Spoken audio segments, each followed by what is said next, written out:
The Treasury Secretary yesterday said that you were one of the sole candidates who haven't yet had your interview. Might you be headed down to Washington, D.C. anytime soon? People are being trained rapidly, and you're going to have a thing called robots, and robots are going to be a big factor. I predict that robots are going to be a big factor in the future, and it's going to help out.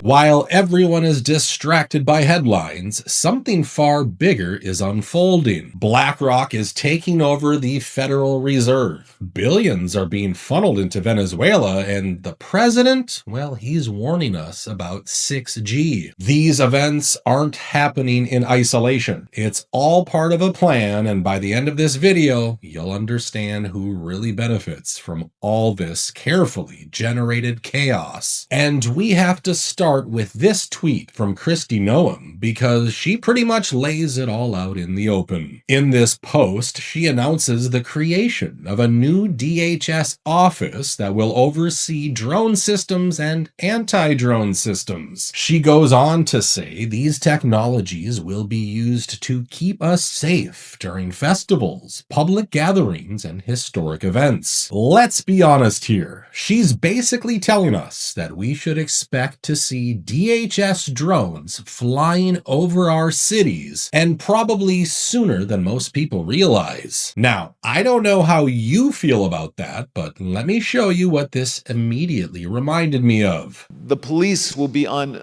their best behavior because we're constantly recording, watching and recording everything that's going on.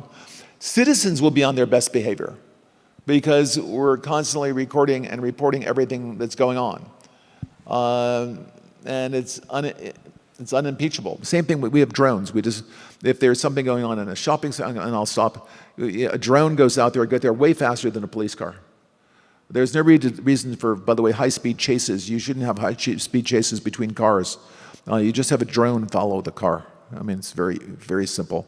And the new generation of autonomous drones. Folks, I've been saying this for a very long time. AI surveillance is about to go into overdrive. And let's not pretend this is starting from zero. They've already been monitoring us through flock cameras, smart devices, doorbells, phones, and basically anything connected to the internet. Okay, so a couple days ago, Ring, the at-home surveillance company that's owned by Amazon, has announced that they're going to be sharing your video footage from your cameras with a company called Flock, which is an automated license plate reading surveillance company. Okay, police departments have already used Flock to prosecute women seeking abortions in legal states, and ICE has already used Flock to monitor immigrant populations. This sharing of your footage is a huge expansion of the surveillance state, and it needs to be curbed immediately. If you have a Ring camera installed, you can prevent the sharing of this video footage by disabling community request posts in your neighbor's feed.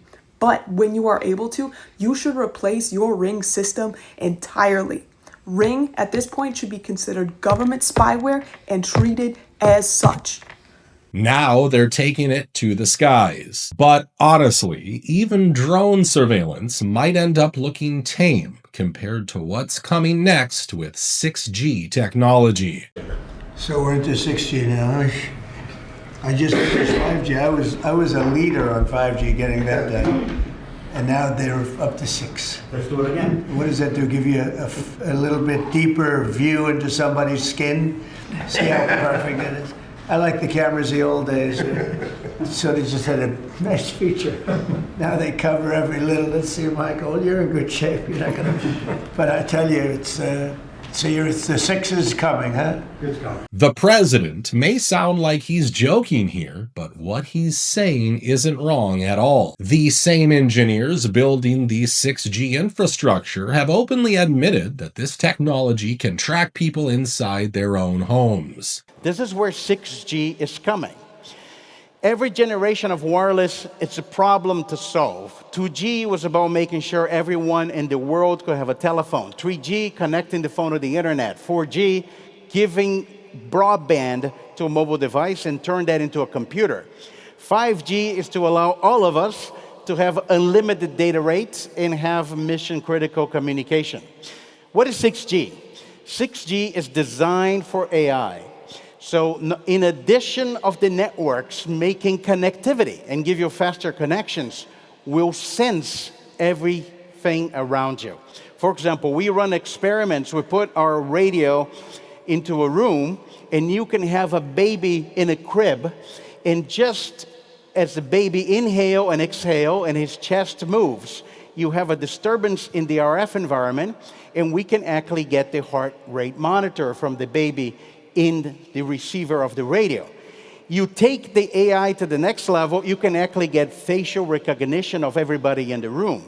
That's going to be done at scale at a 6G network, and that's more context. Now, when we talk about AI surveillance and drone monitoring, things get disturbing very quickly, especially when you look at who's actually developing and operating these systems. Alex, as always, we have a lot of individual investors on the line. Is there anything you'd like to say before we end the call? We're doing it. We're doing it. And I'm sure you're enjoying this as much as I am. Let's not talk to analysts about the burden of being right, our burdens of investing in ontology, our burdens of actually looking at the math, the burden of reading what the rule of 40 is, the burden of being honest about what an enterprise software company is, or the burden of explaining to your friends that you're really happy. Maybe we should just stop talking about it. I'm very happy to have you along for the journey, and you are partners for us. Every Palantirian, we are crushing it. Everyone else who's listening, we are dedicating our company. We have dedicated our company to the service of the West and the United States of America, and we're super proud of the role we play, especially in places we can't talk about.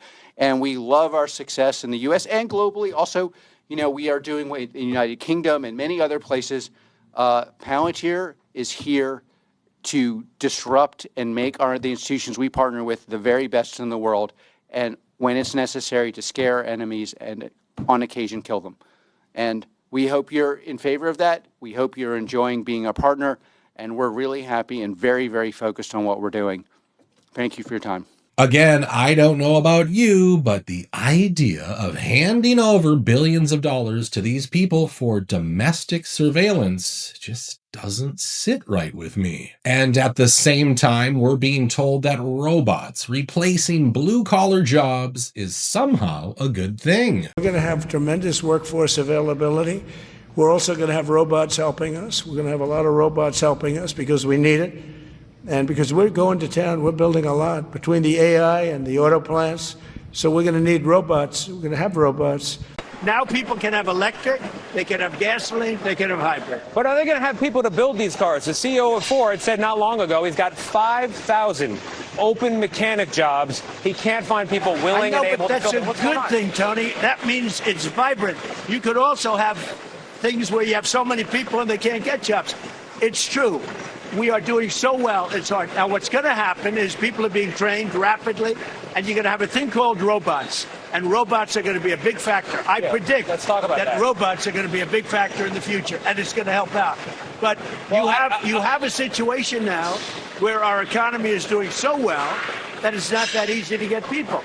And while all of this is happening, we're suddenly hearing reports about billions of dollars in U.S. taxpayer money being offered to oil companies so that they can set up operations in Venezuela. In charge, Vice President J.D. Vance, Secretary of State Marco Rubio, Secretary of War Pete Hegseth, and the White House Deputy Chief of Staff Stephen Miller, adding that the U.S. is looking to help to pay for U.S. oil companies to rebuild Venezuela's energy infrastructure, a project the president says could take less than 18 months. Experts point out modernizing Venezuela's oil infrastructure would cost an estimated $183 billion and take 15 years. Chevron is currently the only American-controlled company with operations in Venezuela. Venezuela's oil infrastructure. Now, yesterday, the president met with executives from more than a dozen oil and gas companies at the White House to discuss his plans and push for their commitment. Now, the meeting happened less than a week after the U.S. captured Venezuelan President Nicolas Maduro in a daring raid on his residence. What's insane is that some of these companies are refusing, even with our money on the table, because they don't believe the operation would be sustainable.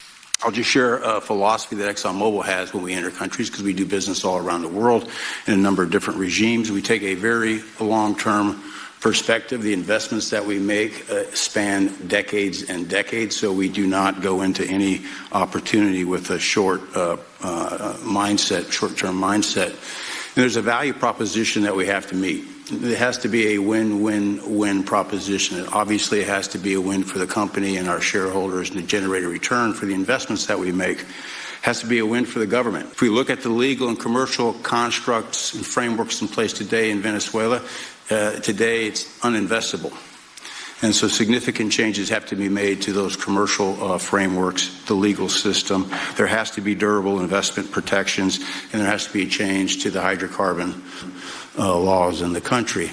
Let me tell you what's really going on here. These corporations know they now have the upper hand, and they're playing hardball. They don't just want our money. No, they want ironclad guarantees and likely U.S. military protection for their assets in Venezuela. And if history tells us anything, once the oil starts flowing, they'll turn around and sell it back to us at an insane markup, just like they did a few years ago. The big boy out there, their profit last year more than doubled to, wait for it, $56 billion. That due in large part to the war in Ukraine, sending energy prices through the roof and then gas prices going up as well. Now, at the beginning of this video, I told you someone is benefiting from all of this chaos. And by now, some of you have probably figured out exactly who I'm talking about. It's the same devil that's been squeezing us dry for decades. The same financial giant is positioning itself to make a fortune from Ukraine. But we also think critically that we are very, very close to finishing up as robust a prosperity agreement as any country has ever seen coming out of conflicts like this. It will aspirationally mean large possibilities for the Ukrainian people, for people coming home from war who will find wonderful jobs out there.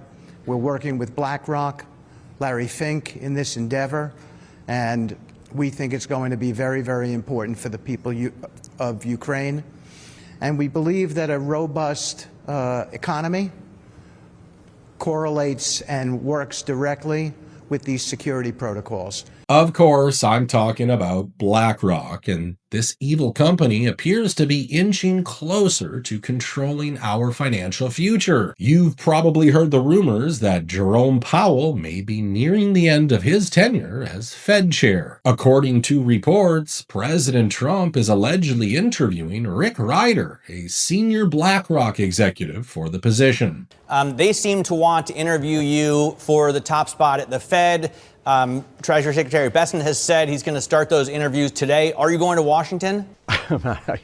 So I'm going to focus on the jobs report and what I do day in and day out. Now, look, we all know that anyone running the Federal Reserve isn't exactly someone you can blindly trust. But the idea of a BlackRock executive running the Fed should send chills down your spine, especially when you listen to what Larry Fink has been saying lately. But now let's go into the future. What are some of the mega trends that are going to reshape investing, asset management as you look forward? I mean, there's two, but they're all interconnected, and that's going to be AI and tokenization of financial assets. So digital assets, those are the two mega trends that are going to totally reshape financial services. The whole idea of tokenization of all assets, including real estate ultimately, is going to just reduce huge friction costs, making investing easier, simpler.